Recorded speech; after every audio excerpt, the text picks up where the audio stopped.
Good morning. आज एक नया दिन, फिर एक नया व्लॉग। आज के व्लॉग में आपका स्वागत है। घर से निकल चुके हैं, साथ में है मेरी बेटर हाफ, मेरी वाइफ और मेरी बिटिया। बिटिया बहुत दिन से कह रही थी कि पापा किसी स्किन के डॉक्टर पे लेके चलो। और एक प्रॉब्लम लेडीज के साथ क्या रहती है कि उनकी प्रेफरेंस रहती है, अगर वो स्किन के डॉक्टर पे जाएं या उनका स्किन से रिलेटेड कोई इशू है तो वो लेडी डॉक्टर हो।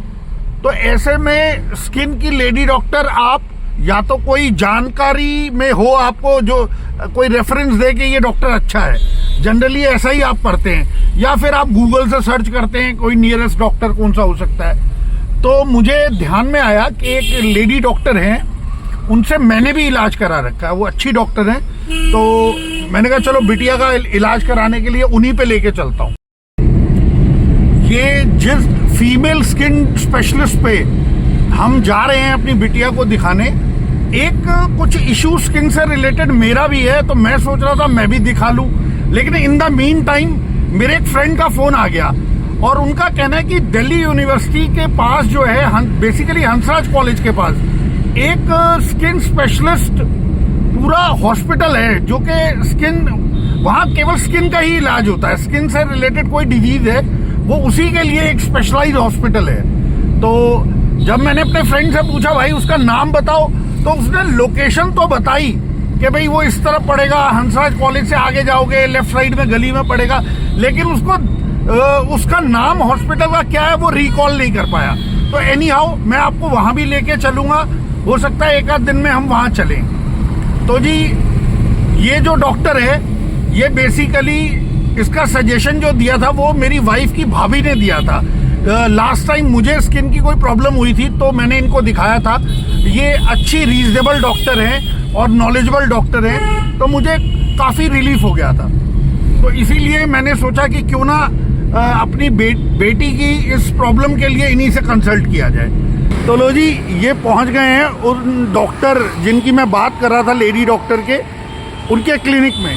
अच्छा, क्या आपको पता है कि ये जो स्किन के डॉक्टर होते हैं, इनका जो एक प्रोफेशनल नेम है वो क्या होता है, उसको बोलते हैं डर्मेटोलॉजिस्ट। आप ये देखेंगे कि यहाँ पर लिखा भी है डर्मेटोलॉजी, MBBS MD डर्मेटोलॉजी, रामनो लोहिया हॉस्पिटल। तो ये डॉक्टर हैं जी। तो फाइनली हम अपने ससुराल पहुँच गए हैं। और आप बताइएगा कि आप अपने ससुराल कब कब जाते हैं। जब दूल्हे राजा पुराने हो जाते हैं ना, तो उनकी इम्पोर्टेंस कम हो जाती है। यानी शादी को 20-25 साल हो जाएं तो आदमी का ससुराल जाना बहुत कम हो जाता है।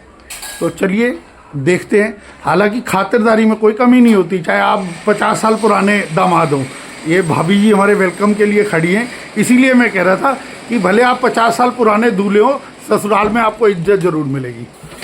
अच्छा, पानी है तो पानी से टरकाया जाएगा। जयंती भी पिलाऊंगी अभी। जयंती भी पिलाओगे? डायबिटीज का ख्याल रख लेना, आपको भी है और मेरे को भी है। आपकी ठीक है डायबिटीज? ठीक है। 1 साल हो गया नापे हुए, अब नापूंगा तो बताऊंगा ठीक है कि नहीं है। इतनी लापरवाही कौन करता होगा जितनी हम कर रहे हैं।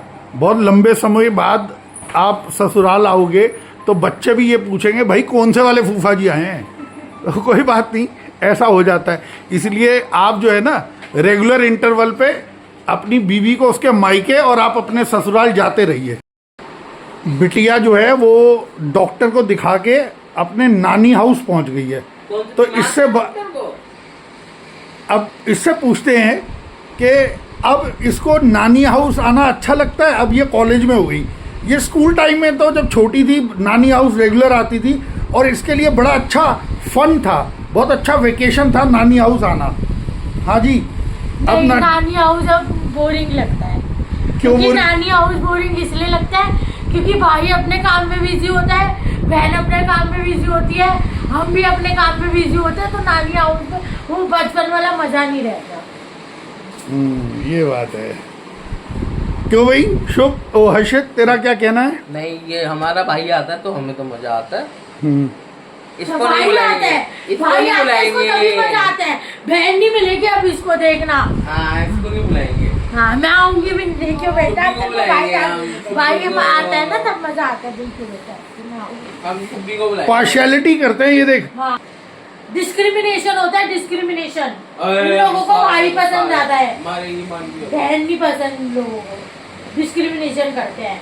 तो हमारे भाई को कुछ छोड़ गए तेरा भाई पढ़ रहा था, मेरी क्या गलती है तो वो भी बहन ही।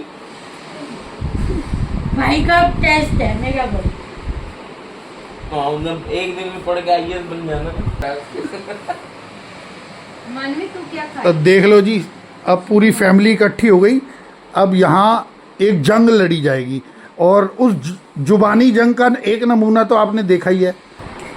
देखो यहाँ बहनों में लड़ाई हो रही है, वो बोल रही है कि चाय पी ले बहन, वो कह रही नहीं मुझे नहीं पीनी, फिर वो बोल रही है ठंडा पी लो, कह रही नहीं मुझे ठंडा भी नहीं पीना। मतलब अजीब बहन है ये बिल्कुल ठीक वैसा हो गया जैसा हम तेरी मम्मी से पूछते हैं कि कुछ बढ़िया बना दो, तो वो पूछती है क्या बढ़िया, हम बोलते हैं कुछ भी, लेकिन स्पेसिफिकली नहीं बताते। हाँ। लेकिन यहाँ तो स्पेसिफिकली पूछा जा रहा है, हाँ। उसके बावजूद नखरे हो रहे हैं। हाँ। मायके आने पे नखरा डबल हो जाता है। हो जाता है, रात चलता मायके में आके ये बनाओ। ससुराल में तो खुद बनाना पड़ता है ना, मायके में आकर तो रोज झाड़ डालते हैं हम, ये बना दो ये खिला दो। ये तो तुमने कहा है ना, इसका दूसरा पक्ष क्या है, दूसरा पॉइंट ऑफ व्यू वो तो भाभी बताएगी कि वो खिलाने में इंटरेस्टेड है कि नहीं। हम इंटरेस्टेड है क्या खिलाने में, जो इसीलिए है। इसीलिए आप छोले भटूरे बाजार से मंगवा रहे हो। हाँ, कभी कभी बाजार का भी खाना चाहिए, रोज घर का खाते रहते हैं, कभी कभी बाजार का भी खाना चाहिए। खातिरदारी जो है ना वो कुछ स्पेशल वाली हो रही है। हाँ मैं तो सुबह शाम रोटी देती नहीं हो। हाँ मैं तो कुछ देती नहीं हूँ, तभी तो ऐसा हो गया तू ना रोटी खा खा के। रोटी देखी तो पता नहीं क्या होता तो फिर। आप बताओ कैसे हो, बैठो। कहाँ हुआ है? मुल्ला की दौड़ मस्जिद तक। ये हमारी साली साहिब है, इनसे पूछते हैं कि व्लॉग का कंटेंट क्या होना चाहिए। क्यों जी, अगर आपको व्लॉग करना हो इस उम्र में तो क्या करोगे? पता नहीं क्या करेंगे। अरे नहीं, जो कौन सा व्लॉगर का व्लॉग देखते हो? मैं तो अमित मल्होत्रा लोग का देखती हूँ। सारा मैं किसी और का नहीं देखती। नहीं देखते हैं, ये लोग देखते रहते हैं। आपने देखा? आपके देखती हूँ जो आप डालते हो। ये तो घर का माल है, तो आदमी वो कह रहे, बोले जी आप चुनाव में खड़े हो जाओ। बोले यार वोट कौन देगा? बोले घर के 4 वोट तो मिल ही जाएंगे। तो वही वाली बात है। हाँ। बोले व्लॉग हम बना रहे हैं, कोई देखे ना देखे तो हमारे परिवार के लोग तो उसे देख ही लेंगे। देखो जी, बताना जी अपना फीडबैक कि इतनी खातिरदारी आपकी होती है ससुराल पहुंचने पे। और व्लॉग को यही अंत करते हैं, कल फिर करेंगे मुलाकात।